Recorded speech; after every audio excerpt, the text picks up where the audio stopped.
भगवान कृष्ण ने 7 अध्याय में पहली बार बाह्य देवता का नाम लिया। अर्जुन, मेरा भक्त कभी नष्ट नहीं होता, किंतु कामनाओं से जिनकी बुद्धि आक्रांत है, वो विवश है, ऐसे मूढ़ बुद्धि अविवेकी जन अन्य अन्य देवताओं की पूजा करते हैं। जहां पूजा करते हैं वहां देवता नाम की कोई सक्षम सत्ता नहीं है जो आपको संभाले, किंतु मैं सर्वत्र हूं, इसलिए उस दैव श्रद्धा को मैं ही पुष्ट करता हूं, मैं ही फल का विधान करता हूं। फल भी तत्काल मिलता है, किंतु भोगने में आता है और नष्ट हो जाता है। मेरा भक्त कभी नष्ट नहीं होता। बैंक से काफी माल मिला, घर पहुंचते पहुंचते बैग खाली हो गया, ऐसा फल ही किस काम का कि नष्ट हो जाए। किंतु मनुष्य को तो केवल फल चाहिए, फल मिल ही जाता तो फिर हर्जा क्या है देव पूजा में। इस पर भगवान कृष्ण कहते हैं, अर्जुन, देव पूजक मेरे ही पुजारी है, अविधि पूर्वक है, इसलिए नष्ट हो जाते हैं। जब श्रम ही करना है तो विधि पूर्वक क्यों नहीं करते हो? ऐसा श्रम ही किस काम का? श्रम हमने किया और कुछ देर फल दिखाई पड़ा, फिर समाप्त। वो विधि है गीता, गीतोक्त नियत कर्म। एक परमात्मा जो सत्य है, नित्य है, शाश्वत है, सिवाय आत्मा के किसी का अस्तित्व नहीं। उन जिसका अस्तित्व है उन परमात्मा की शरण श्रद्धा भाव से जहां समर्पण किया तो भगवान को वैकुंठ से भाग के नहीं आना पड़ता। सबके उरे अंदर बसत जानत भाव को भाव, हृदय से ही वो आपके भाव को जानते हैं। हम संकल्प बाद में करते हैं, वो पहले जानते हैं, उनसे कुछ छिपा नहीं। तुरंत जहां श्रद्धा से डोरी लगी तो सार संभाल करने लगेंगे, आत्मा से ही जागृत होकर प्रेरणा देने लगेंगे।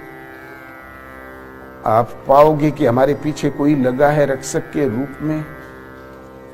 उन प्रभु को पुकारे ऐसा कोई ओम अथवा राम, 2-2.5 अक्षर के नाम का जाप, चलते फिरते उठते बैठते खाते पीते शौच जाते पानी पीते, जीवन के हर मोड़ पर जब तक सचेत हो नाम याद आया करे, स्मरण बना रहे।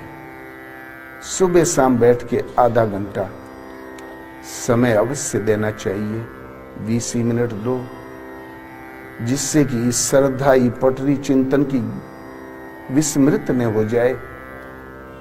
वज्र पड़े, कोई लाशी पड़ी हो तो 10 मिनट दो, 5 मिनट दो, लेकिन अवश्य समय दो, नियम खंडित न हो।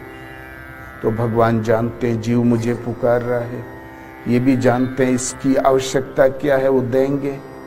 ये भी जानते हैं इसका कल्याण किसमें है। जब स्तर उठ जाएगा तो वही करेंगे जिसमें इस जीव का हित है, परम कल्याण है। नारद ने ब्याह मांग लिया, भगवान ने बंदर का मुंह दे दिया, बचा लिया। बाद में पोल खुली तो नारद चरणों में गिर पड़े, बोले प्रभु मैं तो बाल बाल बच गया। जब हरि माया दूर निवारी, नहीं ता रमान राजकुमारी। तो बोले अरे भगवान ही तो माया थी, मैं तो बाल बाल बच गया। अब श्राप मेरा व्यर्थ हो जाए, मैंने दुर्वचन बहुत कहे प्रभु आपको, वो पाप कैसे मिटेगा? तो भगवान ने कहा नहीं नारद, मम इच्छा कह दीन दयाला, मेरी इच्छा थी। मैं जानता था कि तू अंतरंग भगत है, बिल्कुल खतरे में चला जा रहा रसातल में, हमने तुमको बचा लिया। तुरंत विभीषण पाछे मेला, सन्मुख राम सहु सोई सेला। विभीषण के ऊपर मरणांतक जब बार रावण ने किया तो भगवान आड़ में सामने खड़े हुए। सेवक के नारद के ऊपर आने वाला वार भगवान ने अपने ऊपर ले लिया। तो जब इस तरह उठ जाता है तो भगवान वही करेंगे जिसमें आपकी रक्षा हो, हित शाश्वत हित हो। इसलिए एक परमात्मा का चिंतन, वो हर समय स्मरण बना रहे। 2-2.5 अक्षर का नाम किसी भाषा में भी ले सकते हो, वो नाम जो सीधा उन्हें पुकारे। वैदिक ऋषि लोग ओम का जाप करते थे, भक्तिकालीन ऋषि लोग राम का। दोनों का मतलब एक ही होता है।